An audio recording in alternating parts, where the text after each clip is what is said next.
Hello, I'm Matt. I am currently a PA student. I'm in my clinical year. I have 4 more months to go.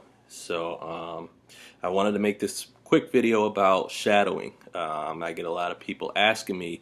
That's probably one of the things I get asked most about as far as shadowing.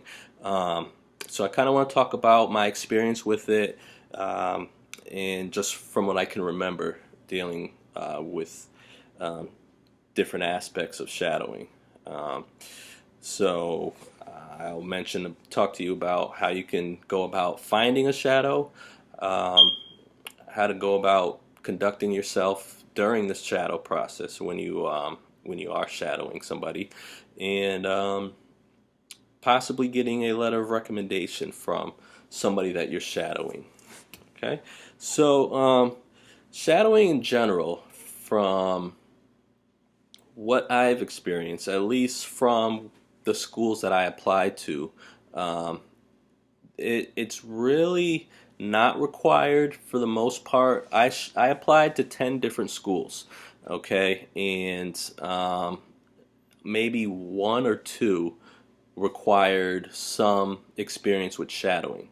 But for the most part, it really wasn't a requirement for the schools that I applied to. But it is highly recommended, and I recommend that you do this, that you do shadow, to put either on your application somewhere. It's good to have it on your application, or something to bring to during the interview that you'll get in the future, to have something to talk about. Now, I shadowed 16 different PAs. Okay, a lot of times I see people saying they can't find anybody to shadow. They can't get any hours of shadowing or any kind of. They can't find anything, and that's not true, because I shadowed 16 different PAs, and that spanned it across 10 different facilities, 10 different settings, and that was across 3 different states. All right, and I'll mention these kind of things in other videos about my whole journey, but I was hungry, I was passionate, and I really wanted this. So, as I mentioned before in other videos, I needed to stand out in the crowd. I needed to do whatever it took to stand out and just be this abnormal applicant that really wants to be in PA school. And you have to have that kind of mentality if you want to get into a program, or if you want to get interviews. Okay, so and the reason why, and how I went about doing that, and because I really wasn't thinking about shadowing, as I mentioned in another video, I attended informational sessions that were held by PA programs, particularly the school that I really wanted to get into was holding an informational session about their program, and they had current students talk about and answer questions about the program. And they went down they had maybe 6 students, and they went down through each one, and they kind of just talked about their backgrounds and everything, and it was brought up to how each of them got into the program, or just some good things and qualities about each one, and it was asked about shadowing for each one, and um, people were saying, yeah, I shadowed 2 PAs, I shadowed 3 PAs, but there was this one guy that I was just drawn to, and he was an EMT, former EMT, as was myself, and he said that he shadowed 12 different PAs. Okay, and it when he said that, a lot of people in the room were, you can hear like a little buzz around the room, like kind of like in shock about all these PAs that this guy shadowed. So if I was looking at him like he was in this he got accepted into this program, and that probably was one of the reasons why he got accepted. It was something that stood out, and it just made him look like he was really motivated, and he really wanted to learn and know what it's like to be a PA. So I told myself at that moment that I'm going to shadow 20 PAs. Okay, and I went about doing that. I'm not exactly sure what I was going to do. I'm not exactly sure how I went about thinking about the process. I just knew I wanted to shadow 20 different PAs somehow. Okay, so um, I don't, and again, I don't really know what brought me to this, but um, I went on the AAPA site. Okay, and I'm sure you guys are all familiar with this. And I don't know if this is a requirement to be a member before you sign up with CASPA and apply, but um, I went onto the AAPA site, and unfortunately, I'm sorry I have to keep sidetracking. Um, this was a key way of getting PAs to shadow up until, and I just learned this week. At least with AAPA, this method is not available anymore, but there's still hope. But just bear with me. I went on the AAPA site, and I saw that once you become a member, there is access to their member directory. Okay, and this is a non-affiliated member. This is you don't have to be a PA student um, to become a member of AAPA. I saw that you can have access to their member directory, and I immediately signed up. And I forgot how much. I think it was like $100 to sign up, and I was that desperate. I didn't care. You know, it wasn't a crazy amount of money, so I felt like I could afford to spend $100 to get access to a large amount of PAs. So I spent the money. I became a non-affiliated member of AAPA, and I was granted access to their member directory. Okay, and I wish I could. Well, I wish I could show you on the screen how to actually go and find it. But as like I mentioned, as of maybe the last couple of months, this is no longer available on their website. They rehashed their website, but I'm going to show you another way you can do it. But I went to their website, and I was granted access to their member directory, and and you could search each state to wherever you want to find PAs. And I sent out maybe 100 emails. Okay, I emailed as many PAs as I could. And what I did with that was I made kind of like a bulk email I made like one large email, and it kind of gave the background of what I'm doing, what I plan on doing. Um, you know, my name is Matt, and I am planning on applying to PA school. I'm currently an EMT, and this and that. And it was a pretty long email. It kind of you want to give a background of yourself. Maybe you have a resume you can attach with the email. I just typed it out and just explained it right there in the email, because maybe they don't really feel like looking through resumes. They're PAs, they're busy, so I made this email kind of explaining my background and what I've done, and how passionate I was, maybe, and not like a whole essay, but it was a couple of paragraphs, and it was a few paragraphs, and I personalized each email. I changed a few things here and there depending on where the PA was located or this the given situation. But the majority of the email, the content was pretty much the same, and I pretty much copied and pasted this 100 times, maybe even more. I don't remember, and it was awesome because you will find that a lot of PAs are more than willing and more than happy to have you shadow them. They know what it's like. They understand the whole grind of it, and they're most of them are more than willing to help. Okay, you'd be surprised. So, I when somebody says they can't find a PA to shadow, I don't know if they really looked into it. So. They're really more than happy to have you shadow them. Some of them I saw they emailed me back. They said that they're kind of new. They just started working, so they don't really feel as comfortable having me shadow them now, but maybe later on down the road, which is fine because, maybe, who knows, maybe I'll still need them down the road to shadow or what have you. But you will get some response. I got plenty of responses, and it was great. It was good to contact and connect with these people.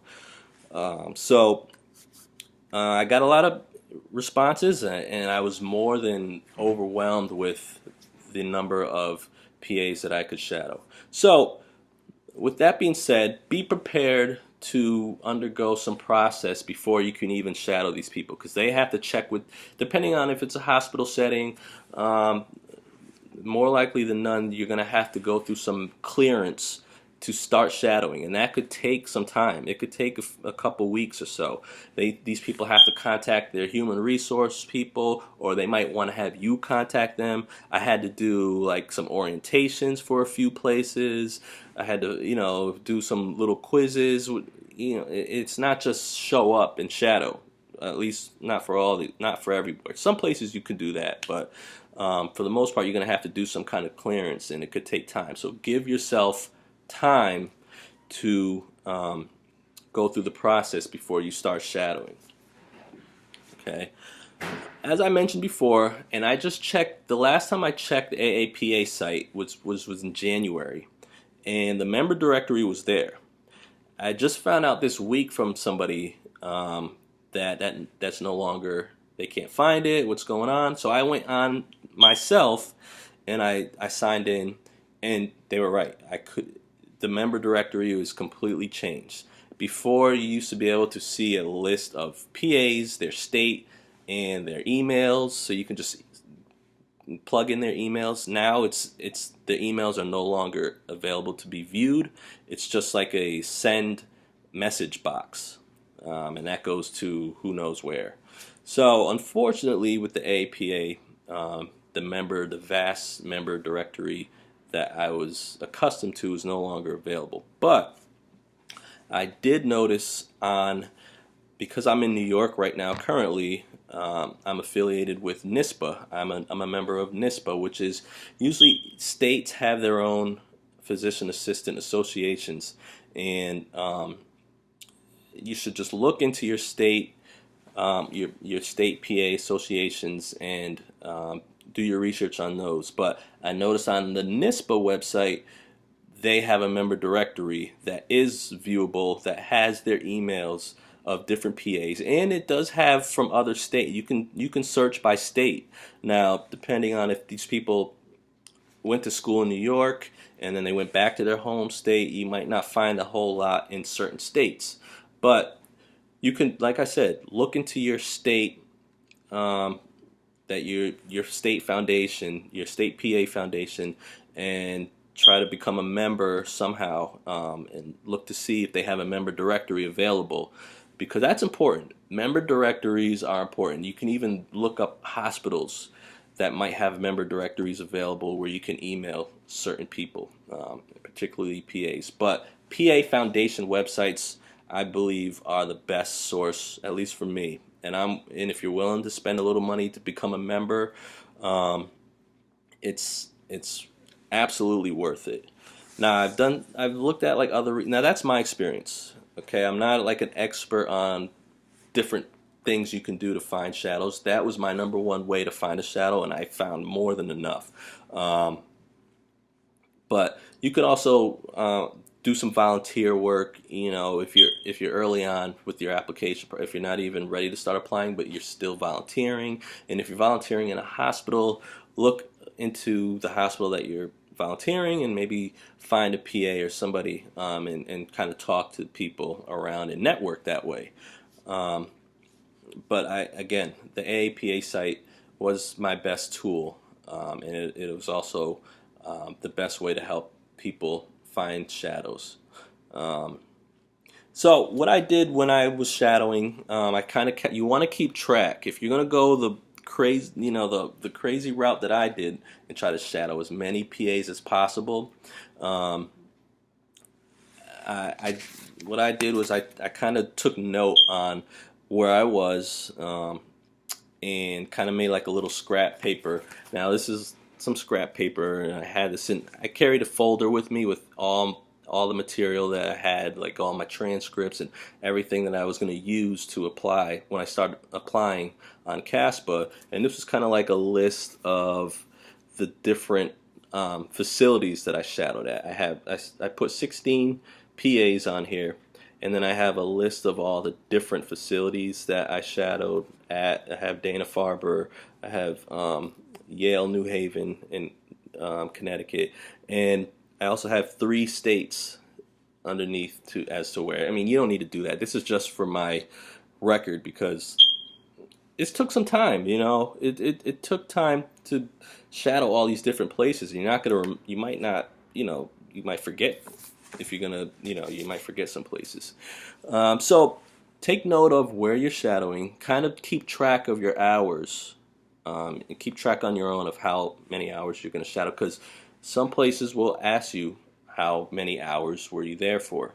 So whenever you're done shadowing on your shift, get your little scrap paper, write down the number of hours.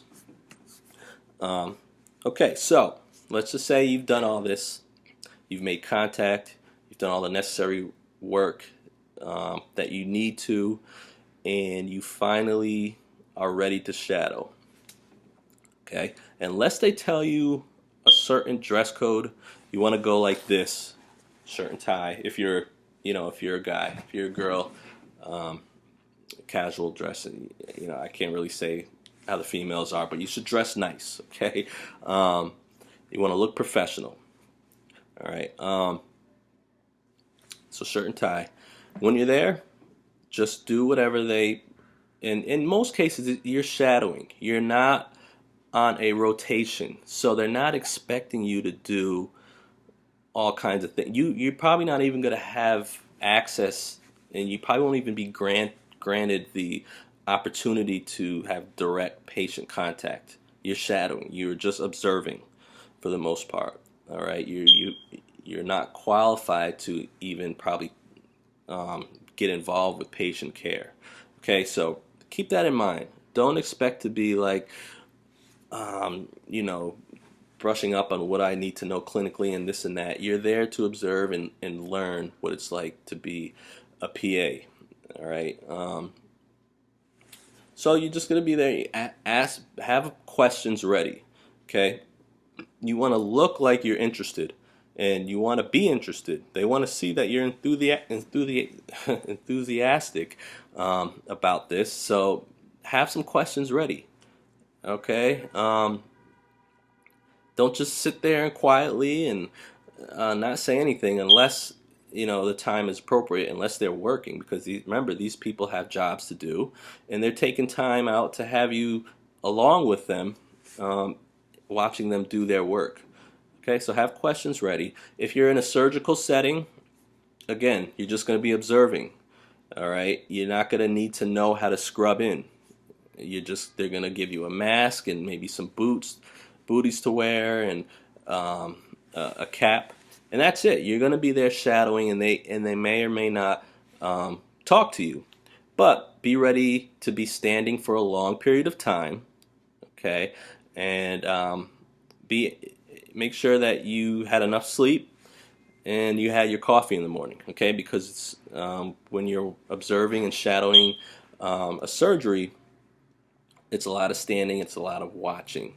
Okay, and they may or may not, say stuff to you. A lot of them are more than willing to teach while you're there shadowing. Okay, so again, have energy, be enthusiastic, so that you are really